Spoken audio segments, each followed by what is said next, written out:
gubernur lah. Arek dipilih gitu. Kumpul dipilih. Urang Bandung rek milih urang kota. Iyalah. Udah? Ya. Terima kasih. Pak Nuhun.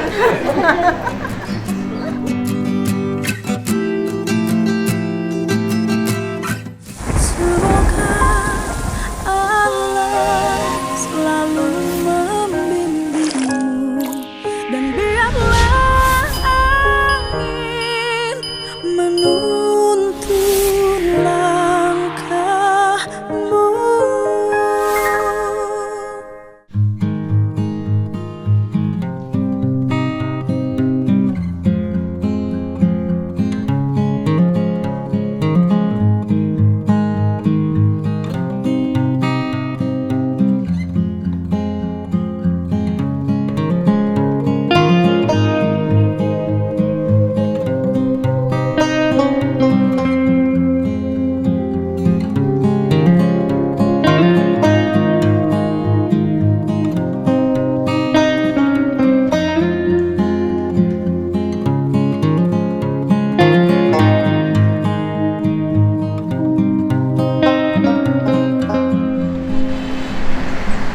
Ya, hari ini saya ke kantor Pradi karena tadi malam saya nggak sempat pulang ke Lembur Pakuan karena ada kegiatan Seren Tahun di Sirna Resmi Sukabumi, Cisolok. Hari ini kita ketemu Pak Oto.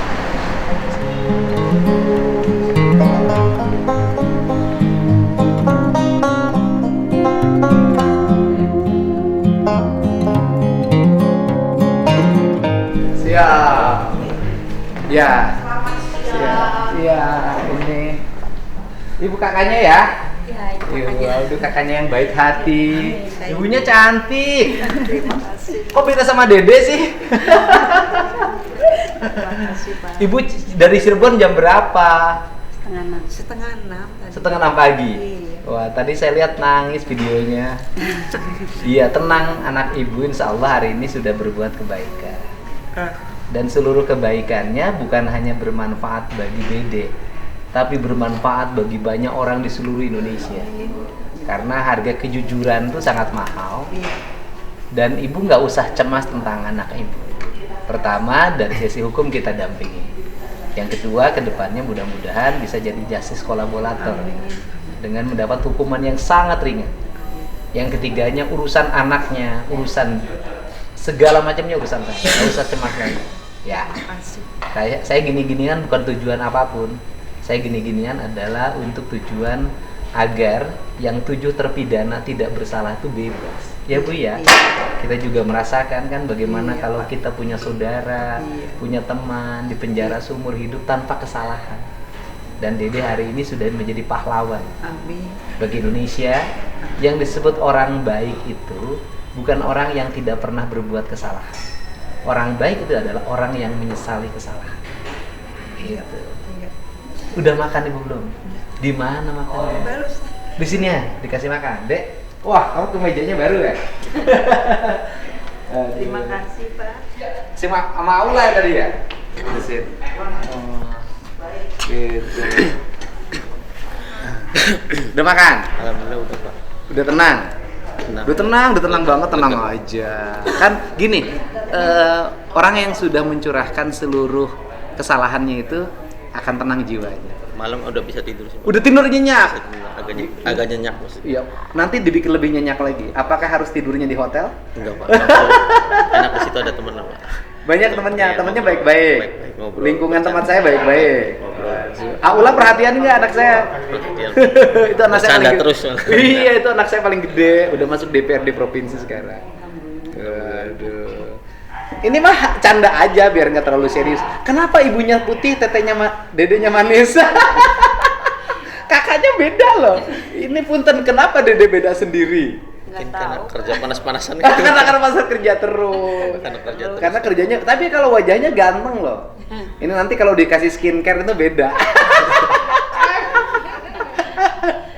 Ini kali wajahnya kakaknya cantik, ibunya cantik, ya kan? Karena panas-panasan kan kerja Oh, proyek. karena kan, kerja Pak. proyek Proyek terus. terusan, Pak. Karena akhirnya Panas-panasan. jadi ya lah, jadi manis lah. Saya bilang nggak bilang hitam. Yang penting jadi kan halal, Pak lah. Halal. Anak udah tahu Dede sekarang sama saya. Belum, Pak. Oh belum. Saya nggak kasih tahu, takut, Pak. Soalnya anak yang paling gede kan kelas 6, Pak. 6 SD Iya. Di Cirebon, Pak, ada. Anaknya jadi anak asuh saya sampai perguruan tinggi aku kuliahin.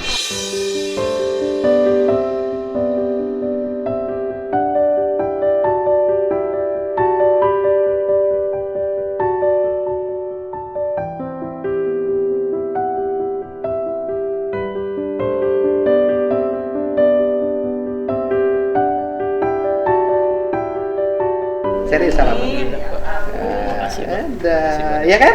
Artinya kan beban bagi Dede selama ini itu kan beban tidak mau keluar itu kan beban ekonomi, ya kan? Anak-anak sekolah gimana? Kalau dulu punya istri ya, Iya. sekarang Sekarang udah nggak punya. enak jadi duda, enak punya istri deh. Ya sebenarnya mah Aduh. enak punya istri ada. Oh, enak punya Ada- istri. Ada tempat buat kalau capek ngeluh, kalau kan Oh ada gitu. tempat keluhan. Saya nggak punya istri juga kalau keluh kesah bisa saya tangani sendiri deh. Iya. Sekarang saya tangani sendiri sih, Pak. Bisa. Bisa. Belajar mandiri, jangan tergantung sama istri, ya. Insya Allah. Oh itu belajar sendiri. Enggak, ini membuat cerita. Dia kan nggak punya. Saya memberikan nasihat sama yang nggak punya. Itulah. Tempat berkeluh kesahnya sekarang ada kakak, Ada kakak keluarga. ada mama, ada Ula, Maula Akbar, Mulyadi Putra. Itu tempat keluh kesah tuh nanti, ya kan? Nanti ini Dede kalau udah ini selesai, Dede bisa ikut kerja dengan saya, Insya Allah, Pak. ya kan? Nah, pertama kan pendidikan anaknya 2. Iya. Dua. Pendidikan anaknya dua-duanya udah saya jamin sampai perguruan tinggi urusan saya. Makasih, Pak. Iya deh, tiap bulan makannya dari saya nggak apa-apa.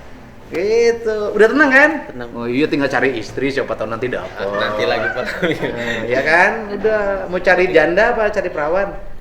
Gampang itu mah, Pak. Yang penting pikirin fokus sekarang dulu. Fokus Pak. sekarang dulu masalahnya Sekarang, selesai. Yang penting biar 7 terpidana itu bisa bebas. Saya pengen Dek, bebas. kan nanti pasti ada serangan sama Dede dari Pak Aep, dari Aep, dari Farudiana pasti melaporkan Dede segala macam. Dede udah siap? Udah siap.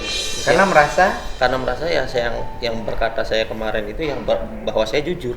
jadi Dede siap kalau nanti ada serangan dari Oh, pengacara. siap, Pak. Dari Sangat siapapun siap. saya siap. Dari Dan siap. netizen pun saya siap. Siap, netizen enggak? Ya Netizen istilahnya maksudnya ada bulian apapun saya udah siap. Dede udah nggak jadi Dede pahlawan hari ini netizen. Pahlawan loh, Indonesia mengguncang dunia namanya Dede. Mungkin Dede karena- bertemu Dedi, namanya D itu hebat-hebat. Saya senyum apa itu karena buat nguatin diri saya sendiri. Sekarang udah kuat, senyumnya udah ikhlas kan? Ikhlas. Oh ya udah ikhlas. Pokoknya apa risikonya saya tinggal. Iya, ini pasangan yang baik nih, 2D, Dedi, Dede. Gitu. Sekolahnya mana sih? SMP sih, Pak, nyampe. SMA pernah nyampe kelas 2 cuman keluar, Pak. Hah? Keluar. SMK nyampe kelas 2. Nanti sekolahnya paket C-nya belajar. Ya kan? Siap. Orang jujur harus jadi anggota DPR tuh nanti. Siapa tahu 5 tahun ke depan Dede jadi anggota DPR perwakilan Cirebon. Mau saya dukung nanti. Iya kan? Baik pakai C. Bu, Ibu dukung nggak anaknya jujur? Dukung. Kan? Dukung. Ibu tahu anaknya bareng saya dari mana? Ya, saya yang ini yang nyuruh apa namanya itu dorong. Oh, Ibu yang dorong? Iya, saya mah anak-anak saya yang 2 yang di sana. Jadi ceritanya gimana Ibu bisa dorong? Nah, Ibu, Sekarang kapan itu Ibu minta Dede untuk jujur? Ya, 3 hari langsung ke Bapak ya nih kemarin. Setelah lihat apa? Ibu setelah lihat apa? Ya, gimana ya Pak? Udah kelihatannya tuh udah makin memojokkan Dede semuanya tuh di TikTok tuh ya. Dede gimana ya sekarang?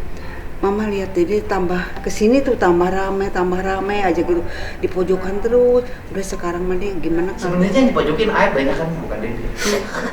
tapi ya namanya seorang ibu ya punya gaganya. Pak, ya udah deh sekarang mah udah kepada Dede aja kata saya gitu ini ke Pak Haji. Lah cuma saya dari untuk ujuk mah ke Pak Haji katanya kata ini yang nggak mau ya nanti dulu mah katanya gitu. Terus kakaknya ini terus yang di sana udah deh katanya gitu sekarang mah kita ke sana aja ke Pak Haji katanya. Udah gitu nanti teh masa harus saya datang langsung ke sana katanya. Ya terus kemudian berapa harinya nih seminggu ya kalau nggak salah. Enggak, Dede langsungnya malah Iya, kita ngomong. iya enggak, pan tadinya diomongin dulu sama mama tuh. Nah, langsung Dede habis malam-malam ngomong gitu langsung Ibu yang nemuin saya. Teteh siapa namanya sekarang, boleh muncul di media, boleh. Teteh siapa? Erni. Ini pahlawan loh, pahlawan bagi kemanusiaan. Teteh loh. Kakak itu kakak yang keberapa? yang ketiga. Semuanya berapa bersaudara? 5 bersaudara. Yang paling besar? perempuan. Yang kedua? Perempuan. Yang ketiga teteh? Iya. Yang keempat dede? Enggak, perempuan lagi. Dede bungsu? Iya. Waduh, kamu anak bungsu sama dengan saya.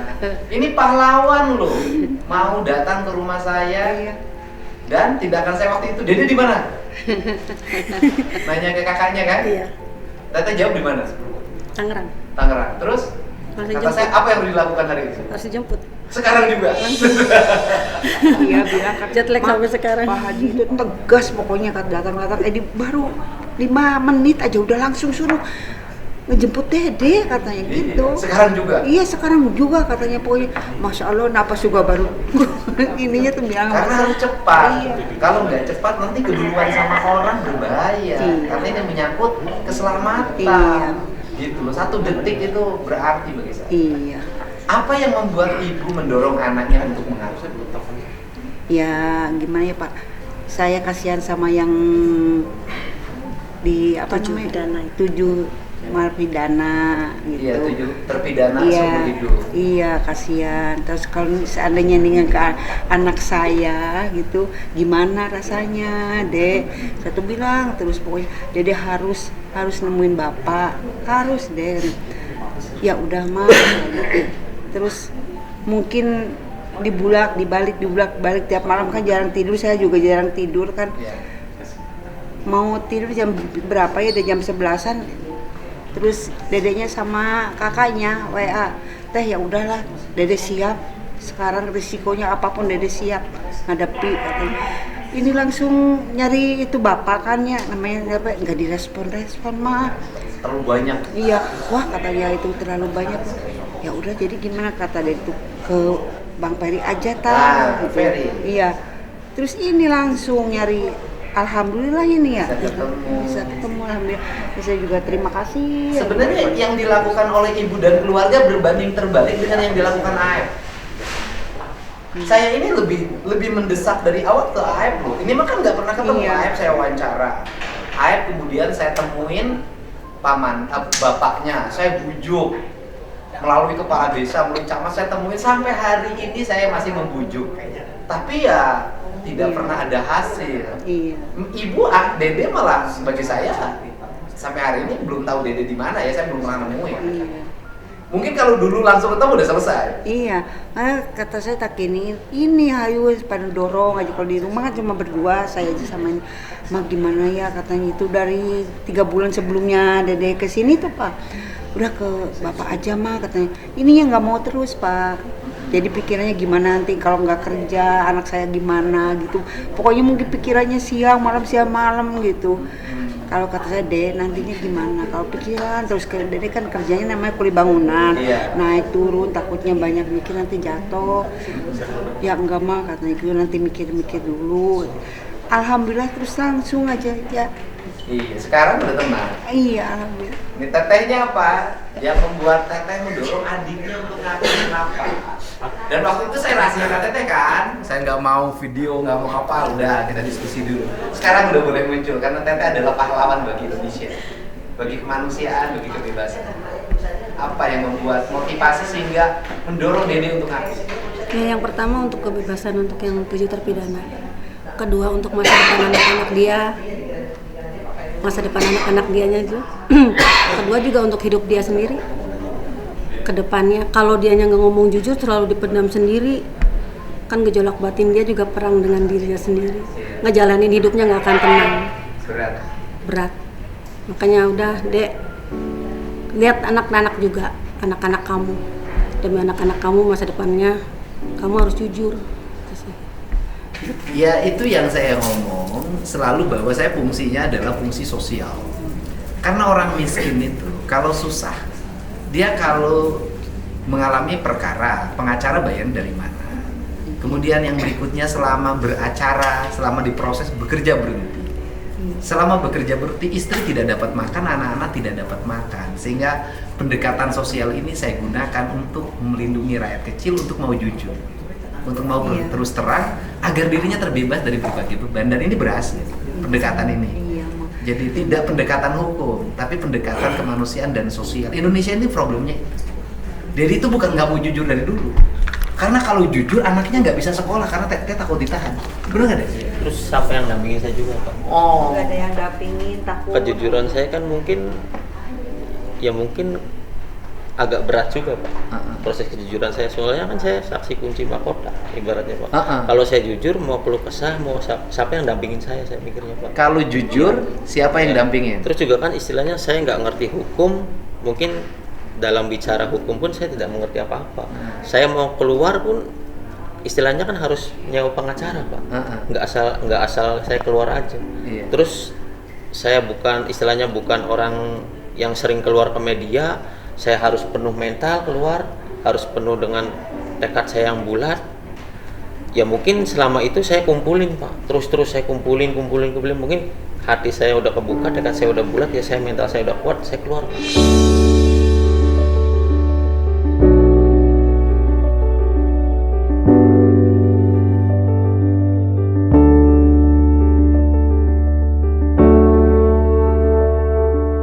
Sebenarnya dari sisi kesalahan konspirasi, kesalahan yang nyuruh Dede.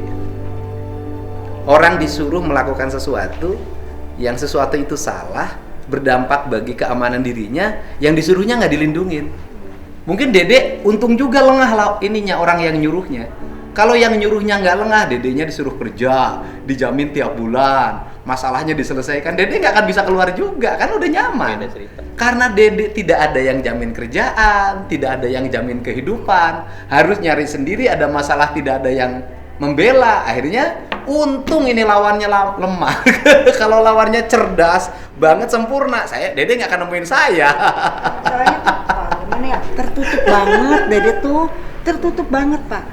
Tertutup. Baru sekarang saya tahu masalah ini tuh. Loh, Ibu selama ini nggak tahu kalau Dede berbohong? Nggak tahu, Pak. Nggak pernah cerita. Nggak pernah cerita sama sekali. Cuma udah ini, kok di situ lama-lama buka itu. Kok ada Dede siapa? Jadi selama 8 tahun itu, Dede pernah bersaksi di Polres dan tidak di atas sumpah ternyata kan? Iya. Itu nggak pernah cerita ke Ibu? Enggak.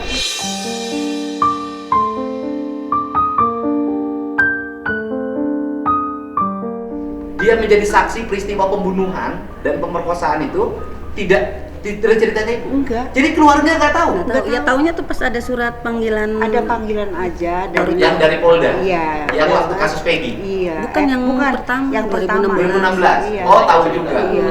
Cuma dia nggak cerita. tahu Nah, cerita. waktu ada surat dari Polres, ada panggilan bagi Dede untuk jadi saksi. Suratnya kan resmi dari Polres. Ibunya, Dede cerita ke Ibu apa? Enggak, cuma itu ada panggilan dari apa itu bukan apa-apa mah, ininya gitu aja. Sekali 2 kali kayak gitu aja. Ya saya udahlah diem. Ada apa sih kok ada panggilan ini? Kalau mama kan nggak ngerti namanya, mama kan orang bodoh, nggak ngerti. Segala udah mah diem aja sama sekali. Jadi tidak cerita? Enggak. Hanya ada panggilan gitu? Iya. Aja? Kamu kenapa nggak cerita sama keluarga? Takut, Pak. Takut beban keluarga, pikiran, Pak. Takut pikiran keluarga, Pak. Takut pikiran? Nah, soalnya kan keterangan sayanya kan nggak benar, Pak. Makanya takut buat keluarga pikiran. Selama 8 tahun saya pendam. Sama istri yang kedua pun saya nggak pernah cerita. Sama istri yang pertama nggak cerita? Nggak tahu ceritanya sebenarnya sama. Sama istri yang kedua nggak cerita? Nggak, apalagi. Tapi sama istri yang ketiga nanti udah nggak usah cerita kan udah tahu. Biar nggak tegang. Kalau saya kan caranya gitu. Orangnya emang tertutup sih, Pak. Dari masalah apapun ya saya selesaiin sendiri, Pak. Oh. Emang orangnya kayak gitu saya, Pak. Ini sih ngebelanya Terus, tuh Pak, nutupin kalau ada apa-apa. Dia ini masalah tuh. Nggak kelihatan. Enggak, jadi ngebelanya orang lain, teman kalau Dede tuh. Jadi Dede itu antara marah sedih itu nggak bisa ngebedain. Iya. Iya gitu aja. Ada masalah apapun ya saya ke keluarga selalu senyum. Saya tuh gampang loh, ciri Dede orang tertutup tuh gampang. Nggak bisa jatuh air mata. Itu. Dan ketika Dede tidak jatuh air mata, tidak bersedih, orang tuh nyangka jadi jelek. Kenapa? Kok dia nggak ada sedih-sedihnya sih? Kok dia kesaksiannya sudah membuat orang menderita, kok nggak ada penyesalannya? Pemahamannya begitu. Padahal memang wajah Dede itu lempeng. Disebut lempeng tuh nggak bisa sedih, nggak bisa ketawa juga. Ketawa juga sebentar-sebentar. Nah ini harus latihan agar hidup bahagia. Karena bahagia itu kuncinya dua. Orang yang bisa sedih itu bisa ketawa. Dan itu manusia bahagia itu adalah manusia yang bisa menangis dan bisa tertawa. Manusia yang tidak bahagia adalah sudah tidak bisa menangis dan sudah tidak bisa ketawa. Sampai tetangga nanya gini, itu ada apa sih Ce, katanya gitu anaknya. Siapa? Dede katanya itu. Ada itu. Tapi anaknya tuh biasa aja senyum-senyum. Saya yang nangis, udah nggak usah nangis, nggak usah nangis. Orang masalah ini Iya. kita keluarga tuh taunya nonton podcast Bapak. Jadi pas kemarin yang podcast pakai baju hijau itu saya aja ngelihat TikTok tuh sampai itu ya, ngelihat podcast sampai apa sih nama berebes militer nelangsat apa sih namanya? Oh, jadi seluruh keluarga bahwa tahu Dede ya terlibat menjadi saksi palsu dalam peristiwa terpenjaranya 7 orang ini itu dari tayangan yang saya tampilkan. Sebelumnya sudah lihat tayangannya? Sebelumnya tayangan saya sebelum Dede. Sebelum Dede Udah. Cuman ya itu kita kagetnya kok sampai sedalam ini Dede. Oh, nama Dede sudah disebut. Iya, udah Pak. Waktu saya wawancara Aep, Iya, Ya, saya nonton. nama Dede sudah disebut. Iya. Itu keluarga udah tahu bahwa nama Dede adalah ini. Tahu.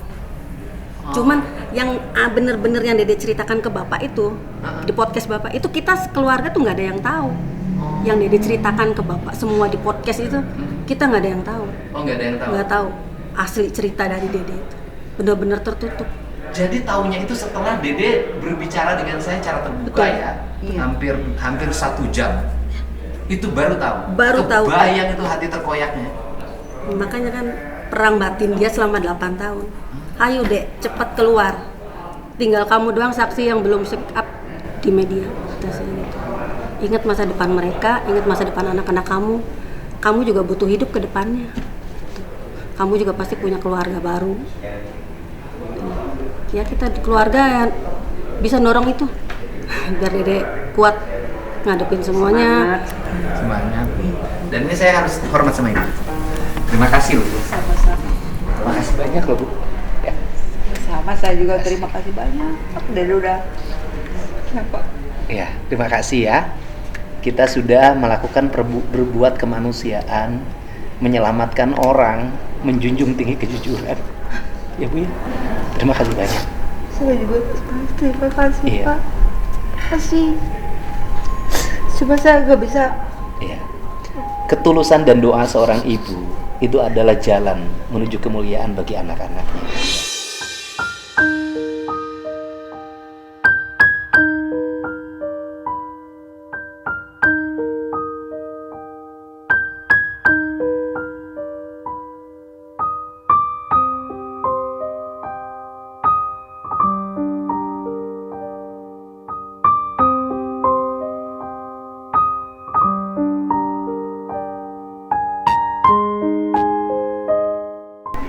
Hari ini Dede sudah mendapatkan jalan menuju kemuliaan hidup. Amin. Hidup itu kadang berliku. Menuju kemuliaan itu harus melewati hal-hal yang pahit. Saya terima kasih sama Ibu. Sama-sama. Saya juga terima kasih banyak. Ya, ini peristiwa kemanusiaan dan orang selalu ngomong sama saya lebay tentang Ibu. Saya meyakini betul bahwa seluruh peristiwa itu akan selesai manakala seorang ibu berkata dan terbukanya hati Dede karena doa ibu-ibu terpidana. Saya katakan sekali lagi, saya pernah ngomong bahwa doa ibu yang tulus akan membukakan pintu langitnya Allah dan Allah menurunkan petunjuknya menuju arah jalan yang dikehendakinya.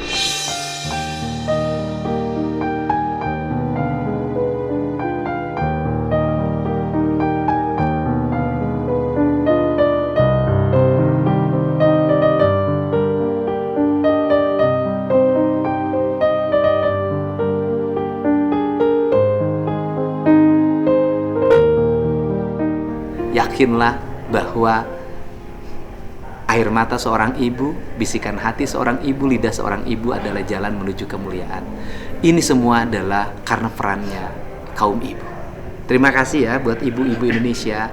Saya terima kasih buat ibu-ibu keluarga terpidana yang terus berdoa, yang akhirnya semakin terang menuju kebebasan mereka.